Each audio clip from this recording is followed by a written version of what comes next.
Bom dia a todos e a todas. Estamos aqui novamente em mais uma doutrinária interativa, mais um Café com a CEF, nesse domingo de manhã.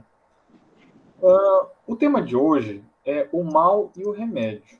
Tá? Mas antes que a gente aqui comece a discorrer o tema de hoje, nós vamos aqui fazer uma breve oração para iniciarmos nossas atividades desta manhã.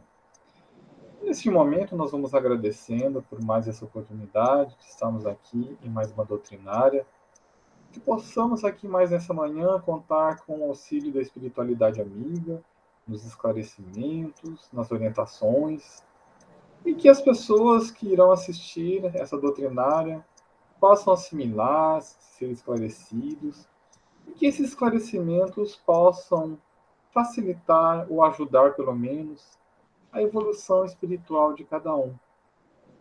E que assim nós vamos pedindo licença para iniciarmos a atividade, a doutrinária palestra desta manhã. Que assim seja. Bom, como eu tinha dito anteriormente, o tema de hoje é o mal e o remédio. Esse item ele está no capítulo 5 do Evangelho segundo o Espiritismo, na qual tem o título Bem-aventurados aflitos. Tá? Então, o mal e o remédio ele está no item 19.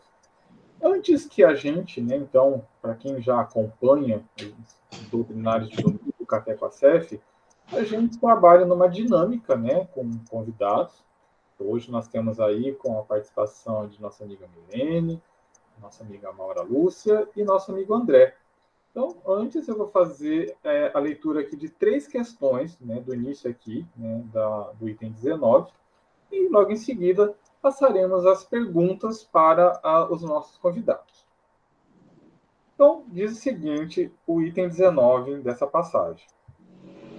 Vossa terra é, pois, um lugar de alegria, um paraíso de delícias? A voz do profeta não ressoa mais aos vossos ouvidos? Ele não apregoou que haveria pranto e ranger de dentes para aqueles que nascessem nesse vale de dores? Tá? Então, eu fiz essa breve leitura só desse início, né? E no decorrer, né, no desenvolvimento da nosso bate-papo, né? E que a gente utiliza aqui o roteiro sistematizado da doutrina espírita, num processo aqui de perguntas e respostas, a gente vai aqui buscando esclarecer, né, alguns pontos aí do item do tema que é de hoje, que é o mal e o remédio. Tá? Bom, as 2 primeiras questões vão para a nossa amiga Milene. Eu vou fazer a primeira questão, ela responde e farei logo em seguida o segundo questionamento. Tá? Então, o primeiro questionamento é o seguinte: por que a Terra é considerada um vale de dores e sofrimentos, Milene? Bom dia a todos, bom dia aos nossos amigos e companheiros de todos os domingos. Estamos aqui mais um dia, uma mensagem muito profunda, né, muito forte, até porque é uma mensagem de Santo Agostinho, de 1863. E como eu já tinha falado aos meus colegas, eu me inquietei durante esses dias de estudo e fui buscar, não é, um pouco a história de Santo Agostinho. E já deixo aqui uma dica de quem puder, né, se deliciar, quem puder, em alguns momentos aqui dessa semana, assistir o filme dele ou um documentário sobre a vida dele, é fortíssimo. Porque quando a gente entende a vida de Santo Agostinho, a gente vai entender essa passagem que ele coloca aqui, né, que está aqui no Evangelho, o mal e o remédio. Né? A primeira pergunta que Hélio fez que está aqui na mensagem é por que a Terra é considerada um vale de dor e de sofrimento. E ele trouxe na história dele esse vale de dor e sofrimento. Quando a gente conhece a história de Santo Agostinho, a gente percebe que os 30 primeiros anos dele, né, ele passou por provas e expiações e a porta larga, ele conheceu as coisas do mundo, vivenciou intensamente a vida, o mundo, e depois dos 30 anos que veio despertar para a espiritualidade. E no decorrer aqui da explanação, a gente vai entender que esse despertar da espiritualidade de Santo Agostinho teve uma pessoa importantíssima na sua história, né? Para que ele refletisse sobre essas dores, sobre esses sofrimentos, porque a gente tem que passar por tudo isso, que foi sua mãe, né? Primeiro Jesus, primeiro Deus, Jesus, seu filho, né? E depois a mãe de Santo Agostinho, que se tornou Santa Mônica, que foi essa pessoa importantíssima, que lutou sempre, e não desistiu nunca de Santo Agostinho. Graças a Deus que Mônica não desistiu de Santo Agostinho. E aí ele passou por essas provas e por essas expiações, então ele fala com propriedade do que ele viveu. Então, quando ele faz essa pergunta aqui no texto, não é? Será que aqui é um lugar de paraísos e de delícias? E ele vivenciou e aprendeu que não é? E aqui é um mundo de provas e expiações. E é aqui que nós vamos tratar de nossas almas doentes.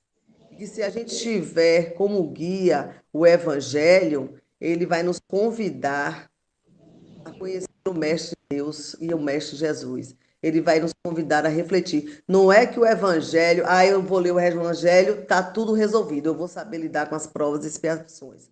Não é. É porque o Evangelho é a ferramenta, é o caminho. Então, ele diz o quê? Nele tratamos de nossas almas doentes e com o auxílio do Evangelho, que é um convite permanente do nosso Divino Mestre, conseguimos nossa reforma íntima e, consequentemente, a cura dos nossos males. Porque se a gente conseguir um pouquinho, né, apreender o que está no Evangelho, tentar seguir algumas coisas do Evangelho, né, a gente começa a trabalhar a nossa reforma íntima, a gente começa a entender por que estamos aqui encarnados e por que estamos passando por isso, e aí, com esse aprendizado, a gente vai em busca, né, da cura dos nossos males. E dando prosseguimento, né, então a questão aí também vai ser respondida por Milênio também na sequência. Então a questão 2 é a seguinte: somos nós que escolhemos nossas provações, Milênio? A resposta é a seguinte: quando possível.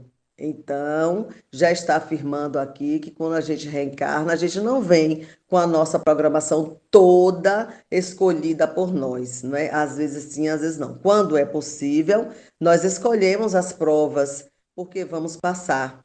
Por que isso? A fim de corrigir nossas falhas. Então, se a gente, enquanto espírita, a gente acredita que a vida não é só essa que está aqui, que eu já tive várias vidas anteriores a essa, que eu cometi falhas e erros, né? No passado, eu retorno e muitas vezes eu peço essas provas, não é? Para que eu possa ter a possibilidade de vencê-las, né, de avançar, né, e com isso nós vamos decidir, né, o nosso caminho com as nossas escolhas. E lembrando que a gente vai ter a ajuda dos nossos benfeitores espirituais. Então, quando Santo Agostinho traz essa passagem, né, é porque ele foi a prova de que ele passou, né, por isso tudo e ele teve a possibilidade a vida inteira de escolhas. Ele passou durante 30 anos fazendo escolhas.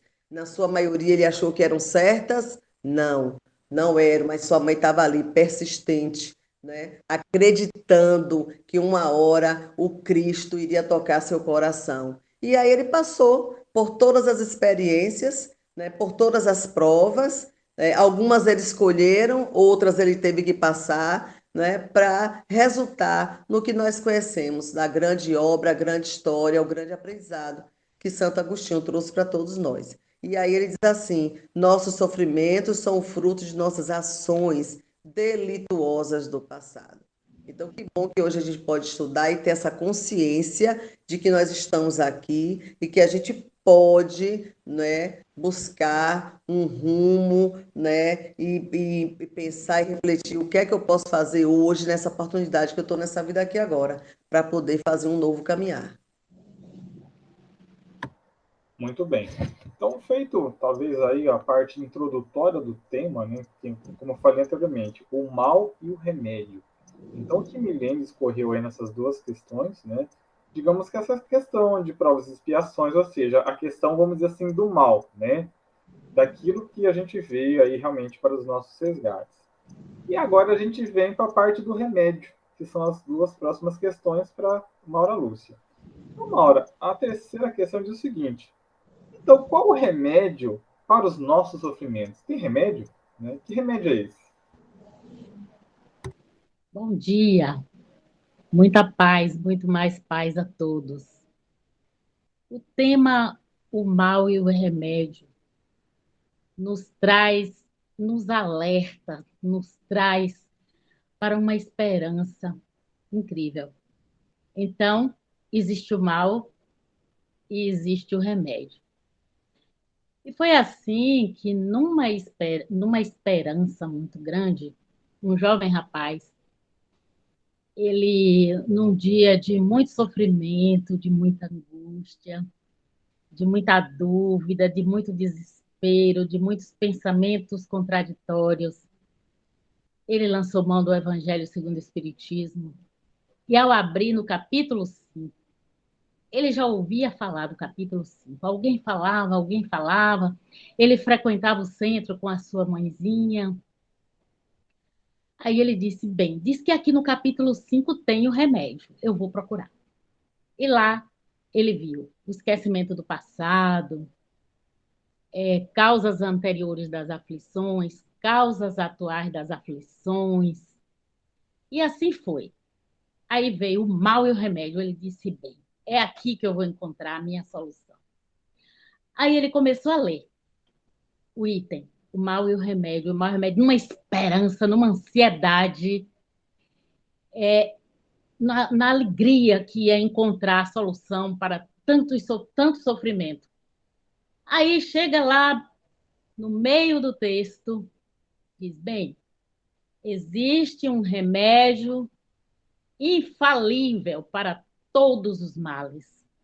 Aí ele, na maior alegria, disse: agora vou encontrar esse remédio infalível que cura tudo, cura todos os males. Graças a Deus. Aí veio a palavra pequenininha assim: a fé. O remédio para todos os males, a fé. Aí ele disse: oh, meu Deus, eu estava tão esperançoso e eu não tenho fé para curar meus males. E agora? O remédio é a fé. Eu vou ter que conquistar a fé para resolver a minha situação. E ficou muito decepcionado, muito choroso, mas resolveu caminhar em busca da fé. E assim foi resolvendo pouco a pouco a sua luta, a sua vida, e chegando à calma e à tranquilidade, à proporção que a fé foi aumentando e ele foi ficando mais sossegado. Daí, para todos nós, o remédio é exercitar a fé. Vamos ter fé. E aí, Maura, aproveitando, né, vai seguir com você. E como conseguir esse remédio, essa fé, então, Maura? Muito bem. Aqui eu vou passar para todos do livro Pão Nosso a mensagem Homens de Fé. Tem um pequeno trecho aqui que diz assim: é interessante verificar que o mestre destaca entre todos os discípulos aquele que ele ouve os ensinamentos e os pratica. Daí se conclui que os homens de fé não são aqueles que fazem palestras maravilhosas, não são aqueles portadores de muita cultura, não são aqueles igualmente que dão muita atenção para o palavreado bonito, para uma oratória maravilhosa, mas aquele que ouve os ensinamentos de Jesus, que estudam a palavra de fé e as pratica com o exemplo, com a luta pessoal, com a resignação diante das provas. Encontrar a fé significa se autoaprimorar, buscar em si próprio o caminho, se corrigindo das mazelas, pedindo todo dia a Deus: ó Deus, cura-me,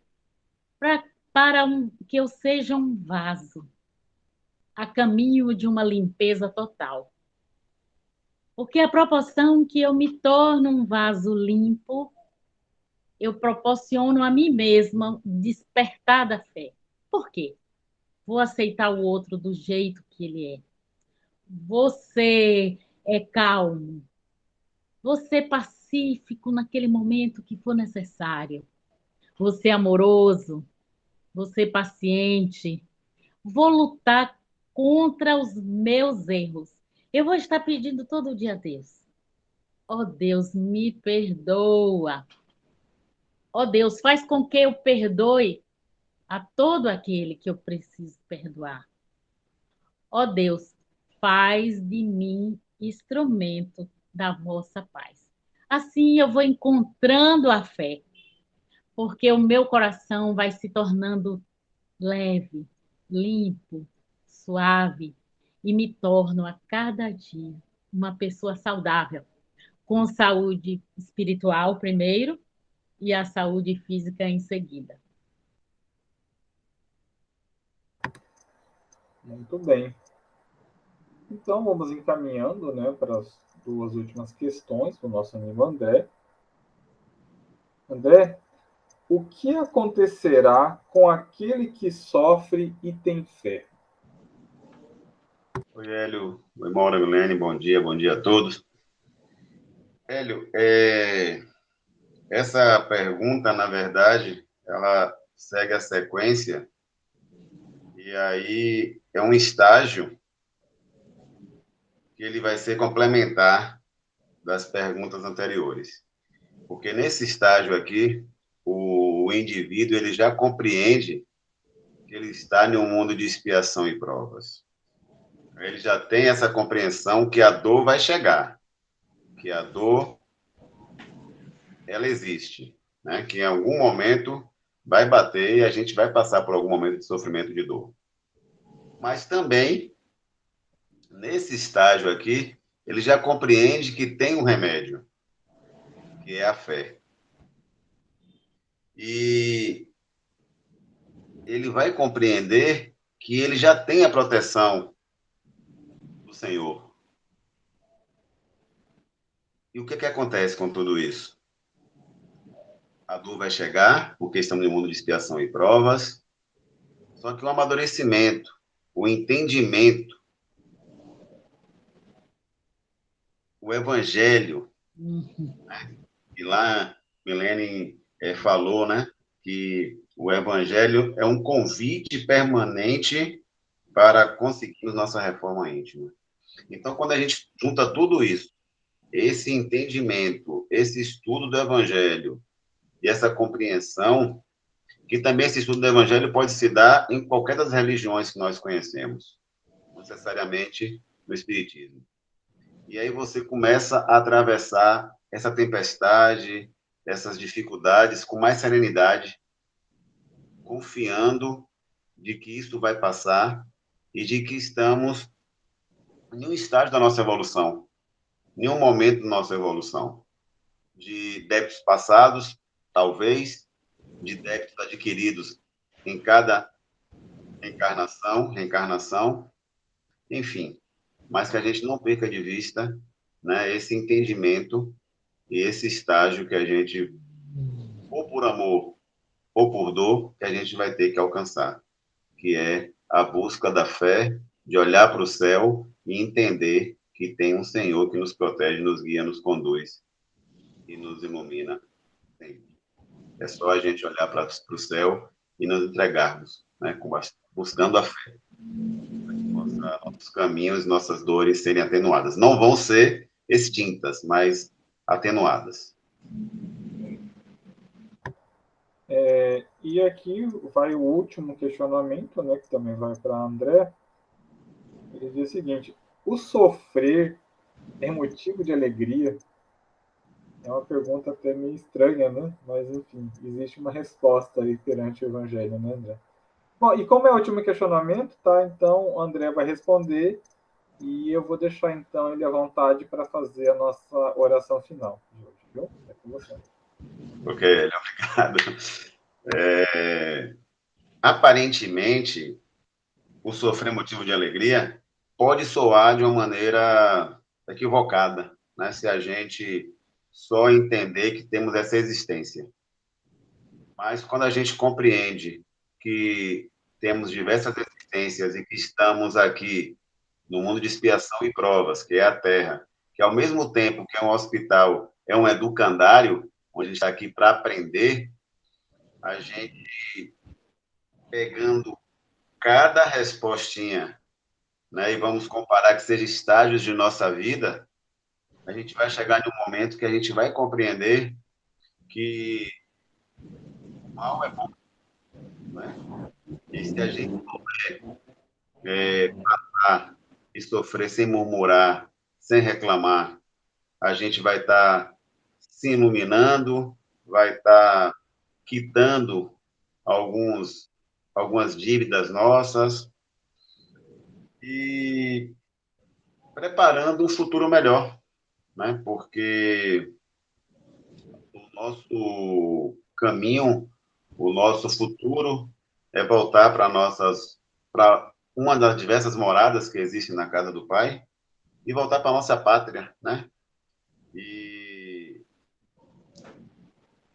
quanto mais a gente puder buscar esse melhoramento, buscar essa paz, buscar essa fé, mais livre a gente vai se encontrar.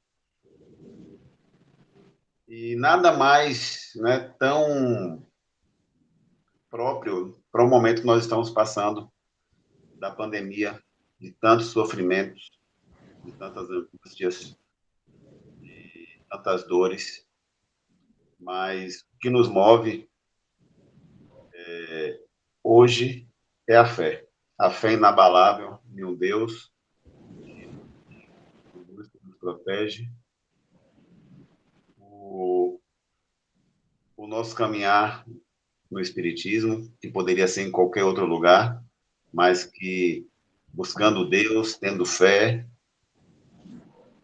e é isso, irmãos. É acreditar e confiar sempre na bondade e na benevolência do nosso Pai.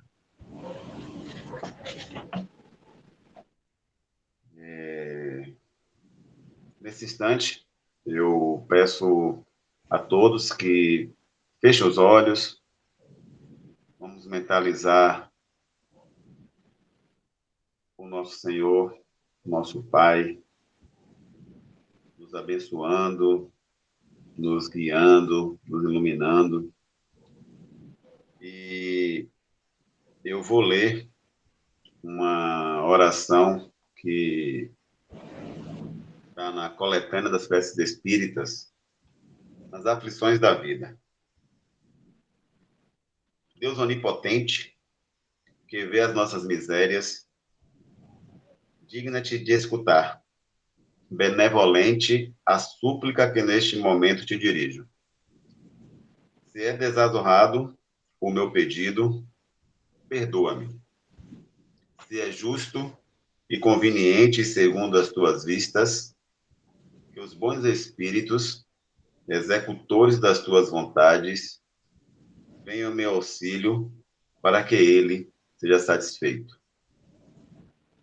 Como quer que seja, meu Deus, faça a tua vontade. Se os meus desejos não forem atendidos, é que está nos teus desígnios experimentar-me. E eu me submeto sem me queixar. Faze que por isso nenhum desânimo me assalte, e que nem a minha fé, nem a minha resignação sofram qualquer abalo. Que tenhamos uma semana de paz, de luz, de caridade, de perdão, de aprendizado. Muita paz, muita luz, e que o Senhor Deus nos proteja e continue nos amando e nos abençoando. Assim seja.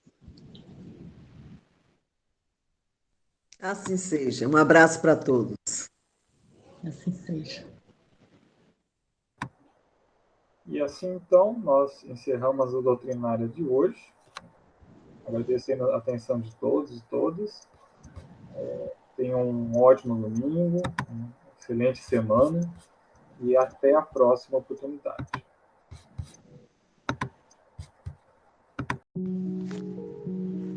Vamos iniciar agora a bênção do passe, neste caso virtual, com a mesma eficácia do passe presencial.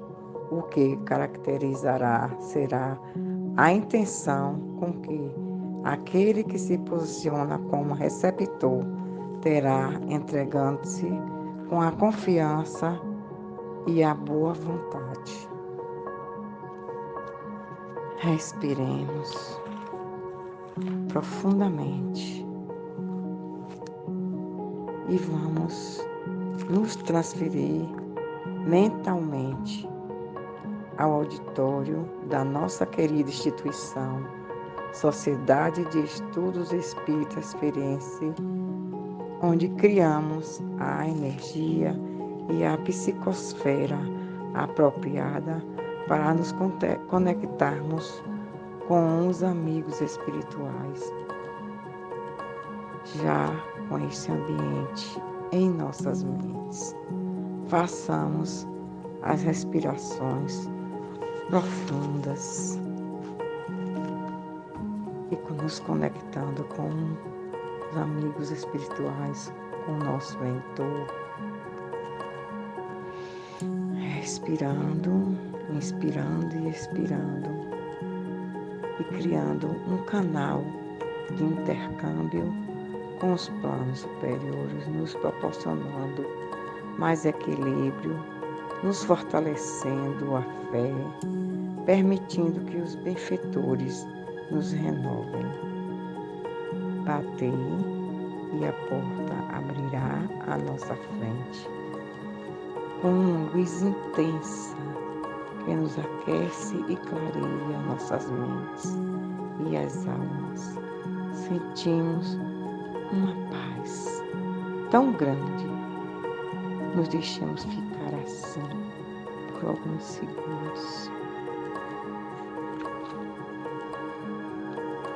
Aos poucos, vamos retornando devagar, leves e agradecidos. Senhor, fazei-nos instrumentos da